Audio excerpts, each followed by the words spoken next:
Common liability problems in bicycle versus car accidents.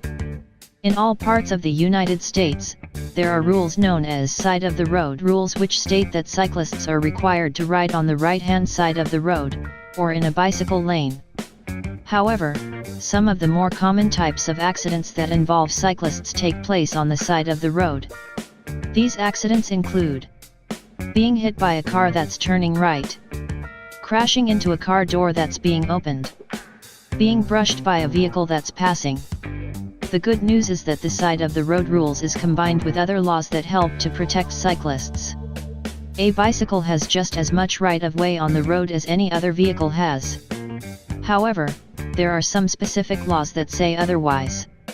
When on the road, a cyclist is entitled to ride in the middle lane and should be given the same right of way as other vehicles on the road. If you have been injured in a cycling accident and you are claiming compensation, you might want to remind the insurance adjuster during your negotiations. Bicycle lanes and side of the road laws. If a cyclist is not traveling as fast as other traffic, the cyclist should ride on the right-hand side of the road, making sure they are on the very far right side. When it comes to cycling on a one-way street, the cyclist should ride on the far left. If there is a bicycle lane located on the right of the road, then a cyclist should use it. However, there are some circumstances when a cyclist can leave the bicycle lane. These are: if the cyclist is keeping up with the traffic, if the bicycle lane is far too narrow to share with cars that are passing, if the cyclist needs to turn left, if the cyclist needs to avoid road hazards such as debris. When a cyclist is on the road, they very often have to ride quite close to parked vehicles, and here is where things can get interesting from a liability perspective. Liability principles that are used in terms of negligence state that no one should open their vehicle's door unless it is safe to. This means that an accident that's caused by a vehicle's door opening is usually the fault of the person who opened the door.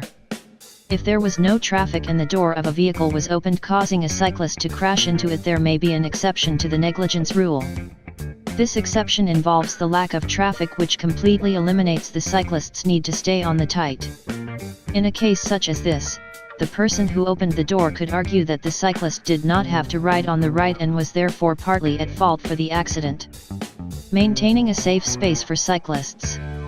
All cyclists are to share the lane with any passing traffic, and in turn, all vehicles need to maintain a safe space for cyclists.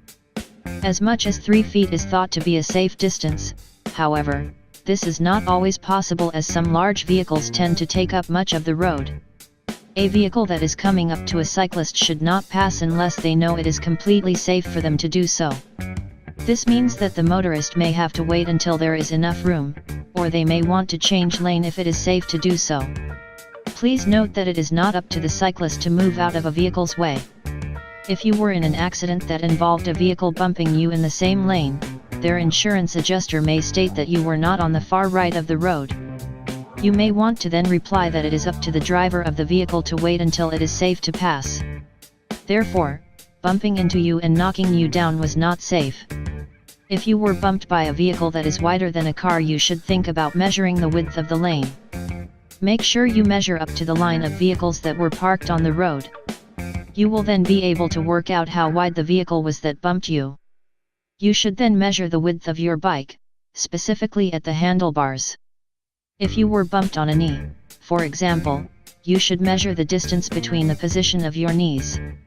If it turns out that the vehicle that bumped you was quite wide and its width meant they could not pass you safely, you could have a strong argument, as the driver of the vehicle should not have even attempted to pass you. The right turn.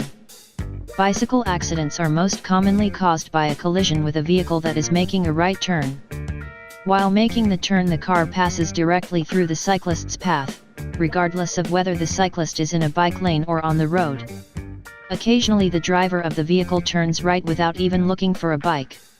In these situations, the motorist will be liable for the injuries that are caused in the accident and any damage to the cyclist's property too.